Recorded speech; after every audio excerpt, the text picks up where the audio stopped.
ami internaute de la SM5 TV ñu ngi leen di nuyu di leen dalalaat ci seen beneen numéro seen émission coow li ci pind mi coow li ci pind mi comme niñ ko waxee concept bi mooy ñu fexe waxtaanee pencoo li am ci réew mi ndax dañuy jàpp ne rek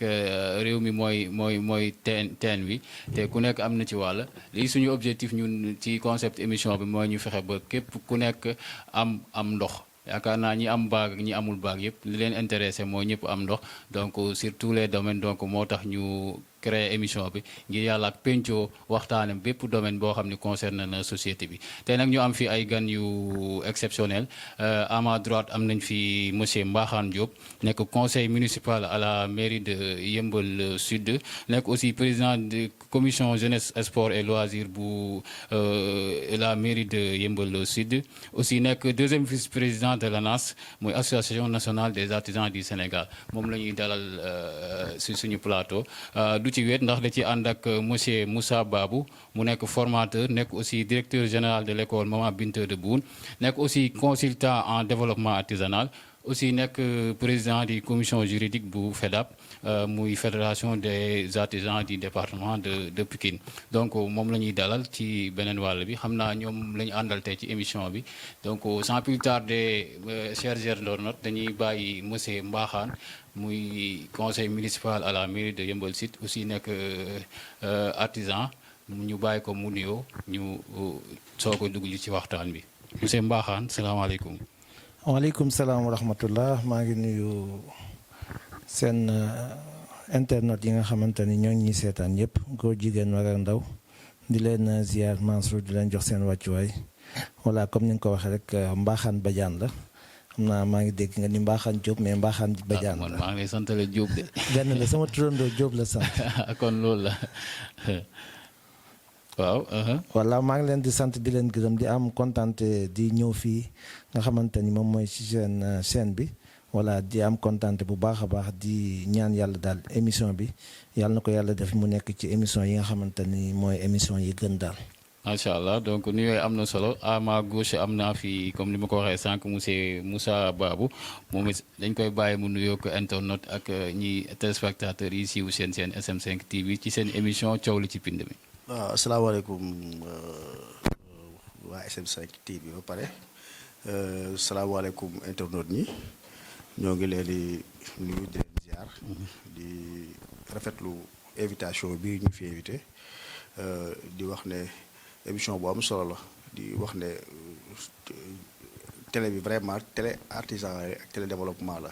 parce que bu mu tàmbalee ba léegi ci ay initiative yoo xam ne day développé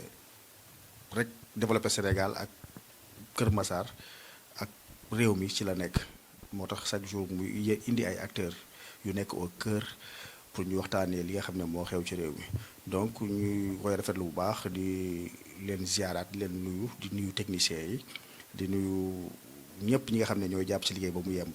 ñoo leen di ziar bu baax merci jërëjëf. merci beaucoup monsieur Moussa Babou xam naa sans plus tarder dañuy dugg ci émission bi ñu fàttali leen rek tey moom xaw naa wet ci émission bi parce que miin naa di ci ànd ak sama chroniqueur maa ngi jot ay message ñu may laaj ana Sister Tima waaye Sister Tima tey yaakaar naa rubrique Actunet bi dañ ñu koy lebal ba prochainement ndax dafa am empêchement aussi la voix du peuple IBD aussi moom it dafa nekk sur le terrain donc tey rubrique yooyu dañ ñu koy lebal ba prochainement xam naa incha allah donc dañuy jàll rek sans plus tarder ci première partie émission bi muy concerne actualité ñu commenté ko ak suñu invité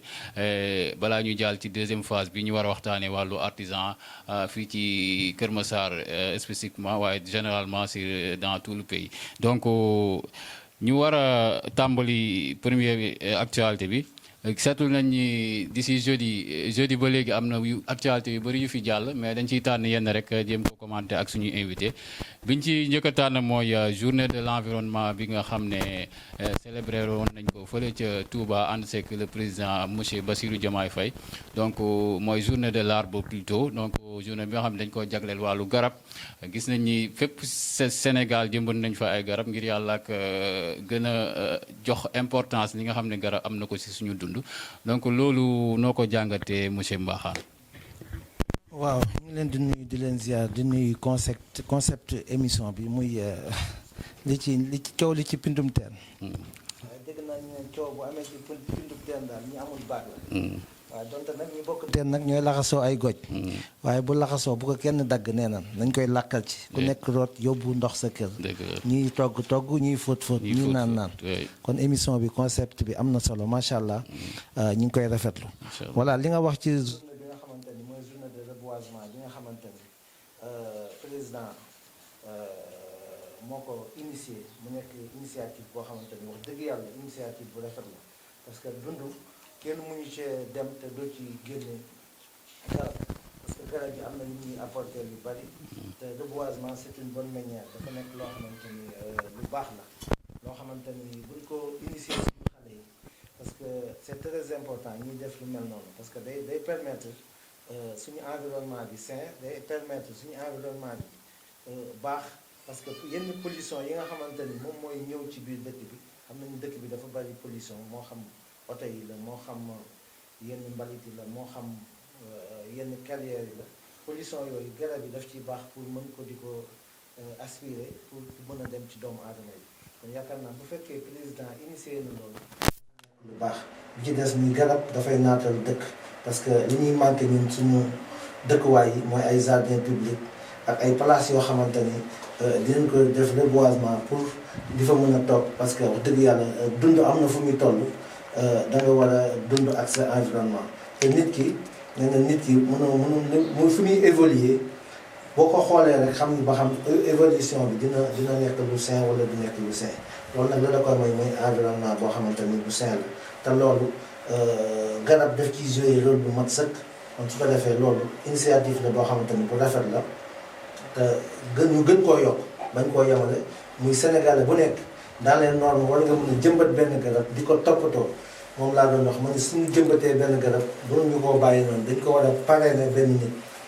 ñu ko parrainer benn nit moom mooy topp la pérennisation moom mooy topp garab boobu ba keroog muy màgg moo xam nga jël benn xale ni ko garab bi seen buntu kër yow lañ ko jëmbatal yow yaa koy toppatoo beneen xale nga def ko mu nekk benn concurrence boo xamante ni bu jaar yoon la nga xamante ne xale yi ku si nekk da ngay fexe sa garab daal di màgg te bu màggee dina am ker te bu amee ker amal nga ci beneen yoon boo xamante ni mooy yàlla dina la ci fay parce que fekkee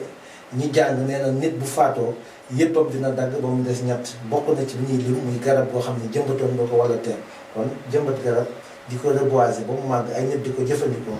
loolu lu am importance la kon encore une fois ñu ngi ciy sant suñu président bi nga xamante ni moom moo initié lu mel noonu kontaan rek lañ ci am. muy lu am solo donc wàllu garab yi muy loo xam ne day contribuer si suñu environnement ngir yàlla ak mu mën a sain waaw monsieur Moussa Dabo loolu Babou lan ngay contribuer ci par rapport ak journée boobu ñu amaloon muy journée de l'arbre bi ñuy organiser woon ci semaine passée. waaw xanaa di ko rafetlu rek vraiment di wax ne initiative bu am solo la bon réew wax dëgg yàlla noonu lay doxee su fekkee dafa am li nga xam ne dafa baax si réew mi dafa baax ñu jël ay initiative Sénégalais yëpp jël ko ba ñu bàyyi kenn rek ni état wala nangam ak nangam Sénégalais yëpp ñoo war a jël ay initiative comme ñu impliqué Sénégalais yi parce que politique boo mën a def il faut nga impliquer les Sénégalais parce que Sénégalais yi ñooy aar garab gi ñu saxal bu saxalee garab te aaruñu ko day yàqu donc Sénégalais yi ci am seen part de responsabilité donc initiative bi président bi jël daal di koy def journée nationale moom journée bi nga xam ne mooy journée setal bi yooyu vraiment ay actes yu projet la yoo xam ne yu am solo la bi ñu ñëwee léegi je pense que suñu ko defee noonu si dans tous les secteurs je pense que Sénégal bi ma dem parce que loolu la ñuy xaar ci ñoom donc dañ koy rafetlu di wax ne environnement comme ni ko ñëpp waxee rek mooy garab dafa baax ci environnement garab day naatal dëkk parce que garab day xëcc taw réew mu la ëpp garab moo la ëpp taw loolu dafa am solo moment yi nga xam ne dañuy wax ci affaire changement climatique nga xam ne dafa réchauffement climatique dafa am solo ñuy jëmbat garab parce que day tax dégâts yi nekk dégâts yu bari parce que nit ñi dañuy sonn parce que léegi changement climatique dafa am donc àdduna fi mu nekkoon ba ci démb dafa tourné ba pare industrie yi ak yeneen ñi xam ne dafay nekk ci biir réew yi day pollution boobu dem ci jaww ji day indi ay réchauffement climatique léegi nag bu fekkee ñu pare ko ut ay garab def ko fi je pense que dina nekk loo xam ne dina xaw a dina apaiser kii juróom Sénégal nit ñi dina baax si ñoom donc li fi waay def rek ci garab sa bopp boo defal donc ñun dañuy def appel si ñëpp ñu góorgóorlu mu bañ a yem ci autorités yi bañ a yem Touba bañ a yem Dakar ku nekk sa kër sa buntu kër sa mbedd nga fexe ba jiw fa garab parce que dafa am au-delà de réchauffement climatique wala pollution wala nangam dafa am ay yoo xam ne sa diggante sa borom la comme ni ko Mbaxaan waxee léegi mooy saxal garab ku ko def liggéey nga sa bopp parce que ëllëg boo génnee àdduna liggéey liggéey rek moo la fekk foofu te kenal nit dafa am solo beneen bi mooy garab day faj mooy amul benn garab bu ñuy ji si réew mi te amul lu ñuy njariñ day faj donc kon saxal garab suñu bopp dañ koy defaluñ ko kenn dañ ci war a góorgóorlu loolu daal laa bëggoon ci indi di ko rafetlu bu baax une fois di wax ne autorité yi yàlla na yàlla mu gën a leer seen xel suñu gën a góorgóorlu di indi ay initiative yu mel nii parce que loolu la Sénégal soxla. muy lu am solo loolu la Sénégal soxla mooy naataange ak prospérité donc loolu nag garab da ciy contribuer lu bëri kon ñu gën a bàyyi xel initiative boobu waaye li ci am solo rek mooy ñi ko Mbaxaan waxee suivi bi jëmbat am na solo waaye toppatoo garab bi ba mu màgg yaakaar naa moo ëpp solo donc ñu gën a bàyyi xel ci suivi bi bépp garab bu ñu jëmbat rek ñu def ci li ci war ba mu mën a màgg mën a am ay njëriñ donc loolu moo ci am solo donc wax nañ ko ci biir ñaari importance mu ngi ci benn bi ci temporel bi mooy environnement bi ñuy dund mën nga ci jëriñu parce que mën na màgg keral la mbaa mu jox la ay firi beneen bi boo demee biir bàmmeel boo jëmatee garab yiw bi da la fay fekk donc muy lu am solo ñu war ci bàyyi xel donc loolu moo nekkoon suñu première actualité bi ñu war a ànd ak seen mbokku internet yi suivre seen chaîne SM5 TV yéen a ngi ci seen émission coow li ci pind bi ñu jàll rek ci deuxième actualité bi mu concerné yaakaar naa tey journaux yëpp xëy nañ bind ko muy le phénomène l'immigration clandestine donc tey dañuy wax ni démb xaw ma am na benn sama bu doon circuler ci ay côte fële ca République dominicaine mais dañ fa fekk ay néew yoo xam ne wala ay res sax yaakaar naa néew yu yàqu la mais ba leen identifié dañ gis ni ay Mauritaniens lañ ak ay Sénégalais muy di tiis loo xam ni peut-être mu ñuy won ñi rek xale yi ñu ngi dem ba léegi muy phénomène immigration clandestine loolu nag damaa xamul Mbaxaan xale yi dañoo désespéré ci régime bi wala ñu ngi ci même lancé bi muy uti beneen dund bu gën bi ñuy dund loolu naka lañ ko mën a jàngatee par rapport ak immigration clandestine bi ni mu amee ampleur léegi. waaw mu ngi ziyaara bu baax di am kontaan ci laaj bi nga xamante ni laaj nga ko muy laaj actualité bi nga xamante ni wax dëgg yàlla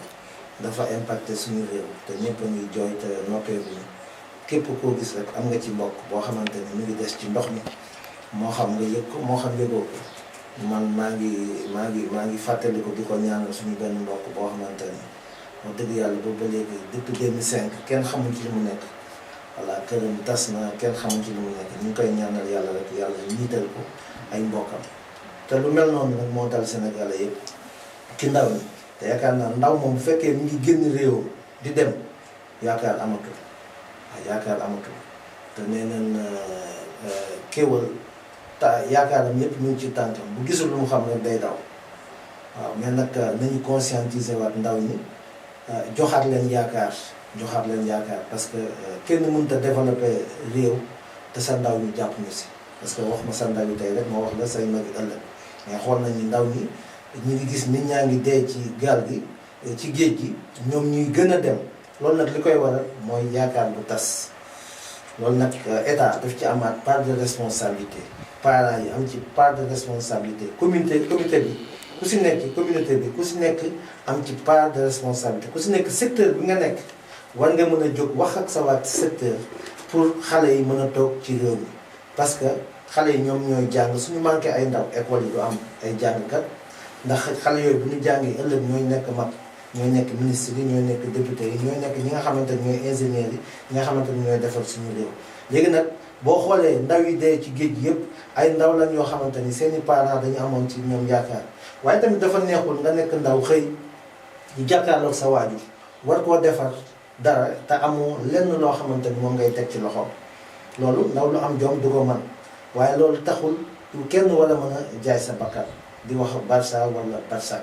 loolu war nañu conscientiser nit ñi ba ñu xam ni alal du loolu rek moom mooy nit ki tekki déedéet alal nekk rek moom mooy tekki jàng baax na jàng pour xam la c'est la clé du savoir pour xam la mais nekkul ni boo jàngee rek dangaa war a tekki par force wala dangaa war a liggéey ci bureau parce que Sénégal soxla nañ ku ne soxla nañ ki def main d'œuvre soxla nañ menuisier soxla nañ tailleur soxla nañ ki nekk bureaucrate la soxla nañ ku si nekk parce que ku si nekk am nga looy apporter réew mi kon su ko defee bul wax ni bu ma jàngee rek automatiquement forcément dama war a liggéey ci bureau bi dëkk yow dem rek am na ay chemins ñoo xamante ni liggéeyuñu léegi nag da ngay xool li nga xamante ni yow war nga ko mën a sa biir dëkk loo xam ne war nga fa mën a liggéey loolu tamit état faaw mu jàppale leen si exemple ñii di def cag-cag c'est pas régulier mais war na leen a formaliser war leen mën a tegal ay règles yoo xamante ni utal leen ay gilet ou bien ay numéro jàppale leen bu ñu toog seen réew. justement est-ce que du loolu sax moo yokk feneen parce que da ngay gis ni maanaam ñi doon entreprendre temps yi dañoo nekk ci ay jafe-jafe ci surtout ci niveau bi ñuy liggéey moo xam cag-cag yi la moo xam surtout ñi marchand ambulant yi dañ leen di bundu xatal benn paire bundu xatal est-ce que du loolu moo leen di frustré ba ñuy bëgg dem di dugg ci gaal yi. effectivement loolu def ci dañ ci am rôle mooy ndaw doo ko bàyyi mu dem da nga koy encadrer ndaw. doo ko bàyyi mu dem da nga koy encadrer man maa ngi liggéey di def cag-cag du loo xam ne lu régulier la mais état moom moo ko war a ñëw tegal leen ay charte ni leen nii ak nii la ba pare am beneen phénomène bi ci am muy Sénégal amuñu ay carte de travail ñi nga xamante ni du ma tudd benn xeet mais ay yeneen nit yoo xamante ni duñ ay Sénégalais ñu ngi fi nekk ñoom it di def cag-cag te gën a yombale Sénégalais yi te yaakaar naa loolu réew mu normal mu war fa am dañoo war a bàyyi doomu réew bi ñoom ñoo war a def cag-cag kenn ku nekkul doomu réew bi dina la tegal ay sart yoo xamante ni néew ma doo def cag-cag de waaye kon dootu la ko jarale su ko defee li waroon doomu réew mi waroon a liggéey nga bàyyi ko ñoom mooy réew yëpp boo demee am nañ ay carte de travail yoo xamante ni bala ngaa liggéey ci réew mi war nga am carte boo xam di fay benn impôt ci réew mi mais ñi nga xam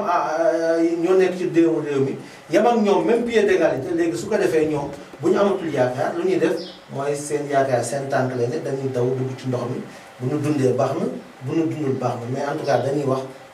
nañu génn kon état am na ci part de responsabilité communauté bi am na ci part de responsabilité parents yi tamit am nañ ci part de responsabilité mooy ñuy conscientiser suñu doom yi waxtaan ak ñoom xam ni ku si nekk am nga rôle boo xam ne war nga ko jouer ku nekk nag bu bàyyee rôle am rek automatiquement day impacter jeunes yi. muy la am solo donc muy noonu donc phénomène immigration Moussa désespoir la wala nu mu demee noonu ba ndaw yi ba léegi rek ñu ngi jël gaal. waaw mën na nekk désespoir mais man si sama jàng dama jàpp ne responsabilité partagée la entre xale yi état bi ak parents yi bon xam nga nit li war a njëkk ci moom mooy mu xam ne nekkul réew par exemple nit boo juddoo ci réew da nga war a li nga war a njëkk xam mooy dafa am lu la war ci réew bi li la war ci réew bi mooy nga taxawu réew mi ba pare Sénégal dañu am benn habitude mooy dañuy wax chaque jour réew mi mais li si bëri ñàkk initiative la ñu bëri dañu yaakaar ne dem immigration clandestine loolu c'est mal réfléchi pour man immigration clandestine c'est mal réfléchi parce que yow tey jii bu ñu amoon ay initiative ñun ñett ñi rek entreprise lañu ñun ñett ñi rek Sénégal amuñu initiative entreprendre c'est des gens yoo xam ne il veut entreprendre dans la si yoo xam ne amul benn maanaa la plupart pour suñu économie Sénégal li si ëpp ay étrangers ñoo ko yor parce que ñoom dañoo xamee fee loolu nag li muy tekki mooy suñu état yi préparé wuñu ils nous ont pas préparé jàngal ñu lan mooy jëf yi carrément fan lan mooy ndax la ñuy jëlee initiative am dañoo manqué formation xale yi ñuy jàng ba sonn mais amuñu benn formation te loolu problème la nit soo amul qualification tu ne peux rien faire il faut avoir de la qualification loolu benn la ñaareel ba aussi mooy boo juree doom da ngay waxtaan ak moom ñun li ñuy wax fii yëpp tey dara beesu si par exemple dem bay si tool yi tey si booy dem Europe bu ñu demee si tool yi la ñuy dem ñun on a des produits yu sax si réew mi yoo xam ne laajul du noor laajul noor pastèque le pastèque soo amoon 200000 ma am 200000 ñun 3 yi bu ñu tegee ku nekk 200000 bu ñu demee luwee ji suuf bay pastèque bu ñu ko defee ñaari at ñetti at ku ci nekk day am toolam. y a d'autres qu'on peut faire. mais loolu c'est la responsabilité de l'État pour mu. dafa am responsabilité de l'État. mais dafa am responsabilité aussi xoolal am na responsabilité de l'État mais am na responsabilité des parents. donc doo ko jur rek bàyyi ko da nga koy jàngal yar mooy lan yar mooy lan yar du dóor yar mooy xamal nit ki la yar mooy xamal nit ki lan la war a def parce que nit soo ko juree yaa ko njëkk a judd gis nga lu mu gisul xam nga li mu xamul jaar nga fi nga jaar mais tu dois l'éviter ça loolu tax ñu wax kilifa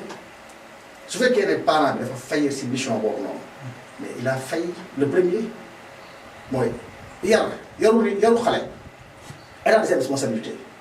mais parent bi moo ci ëpp responsabilité parce que parent bi moo jur doomam ci moom lay nekk. beneen bi aussi mooy benn faute bi nga xam ne état da ko def mooy état bi initiative yi gars yi di jël da ko dul accompagner comme di ko mbaaxaan waxee léegi accompagnement bi xam nga mooy lan mooy gis nga informel yoon la dañ ko fay teg pour permettre la nga mën a formaliser. Informel n'est pas éternel l'informel n'est pas éternel état da koo nangu secteur informel mais tey jii rigueur bi ci war a am nga xam ne dañu la war a informel pour un temps ñu fekk la fi nga nekk daal di ne ah yow kat liggéey nga fi dans l'informel pendant nangami at léegi il est temps de le formel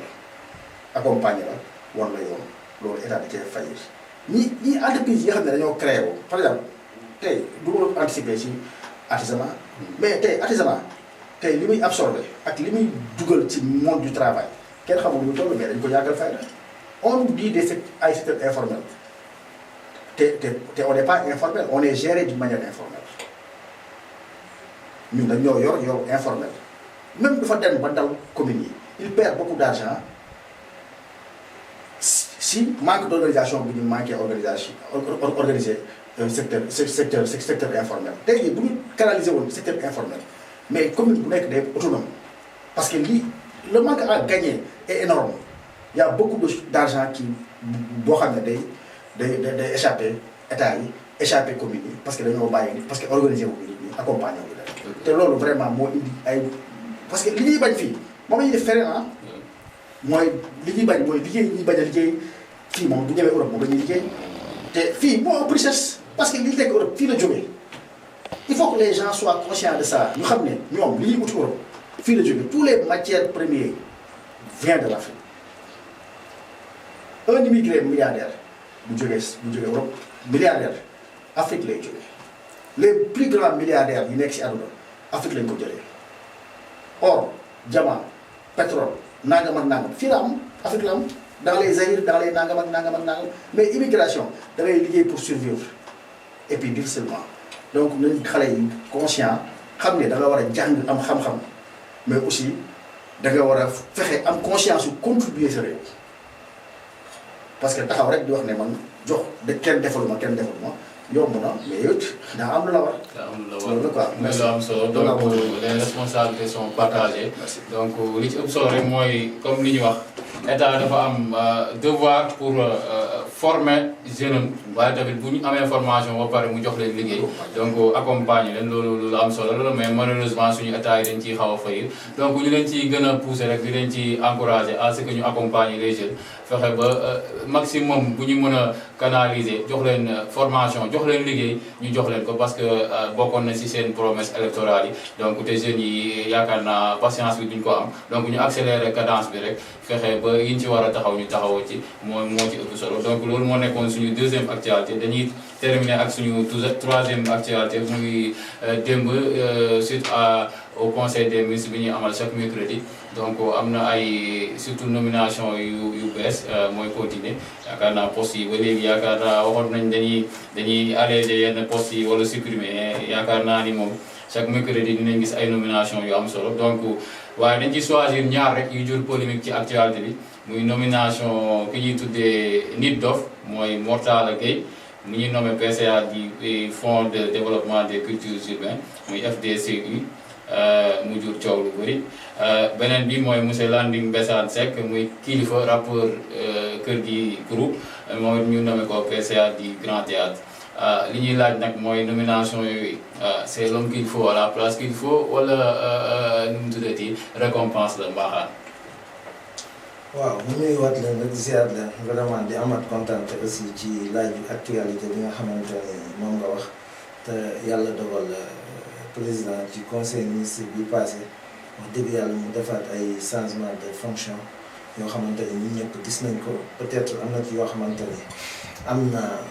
polémique am na yoo xamante ni tamit nit ñi ñu ngi koy méttitlu mais am na yoo xamante ni nit ñi ñu ngi koy rafetlu peut-être àdduna moom moo demee noonu mais histoire bu ñu continuer ci kanam histoire dina àtte peut-être ñu ngi ko jox mun nañ ko wala mënuñu ko en tout cas moom moo ni woon appel à la candidature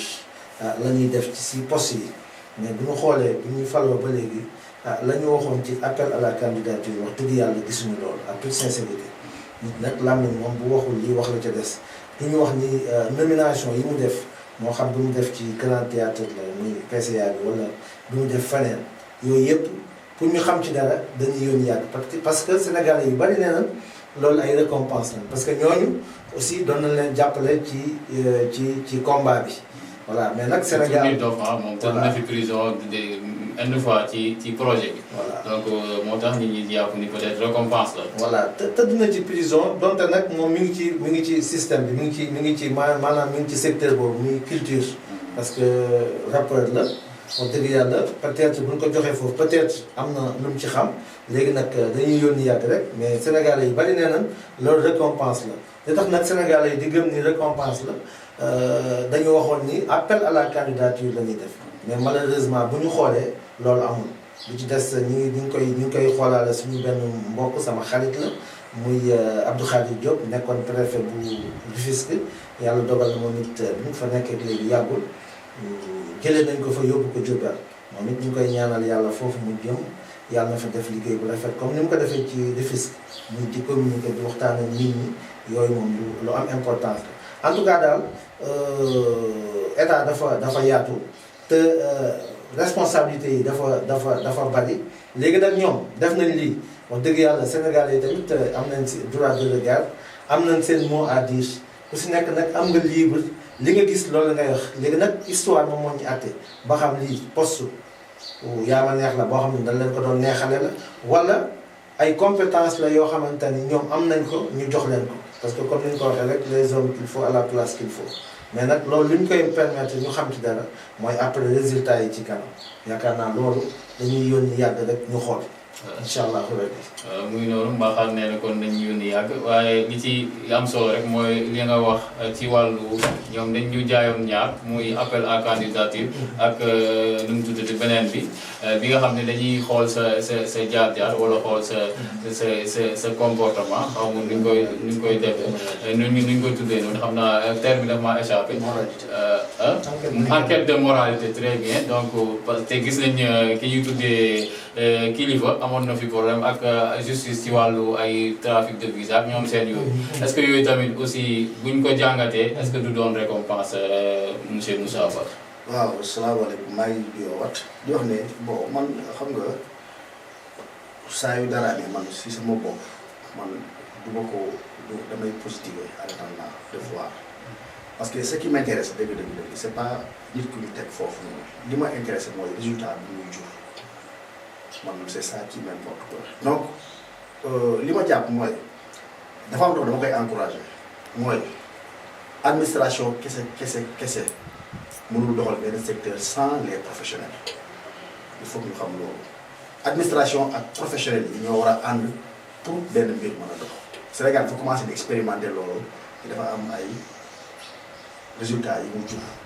mooy tey jii boo nekkalee benn secteur par exemple bu ñu namee benn direction ci benn secteur dafa baax ñu jël les professionnels ñu accompagner directeur boobu xam ne dafay soit day nekk hiérarchie A wala nangam ak nangam obligatoirement dafa war a nekk hiérarchie A pour mu nekk directeur pour mu gérer direction mais si conseil d'administration bi ñi nga xam ne ñoom ngay liggéeyal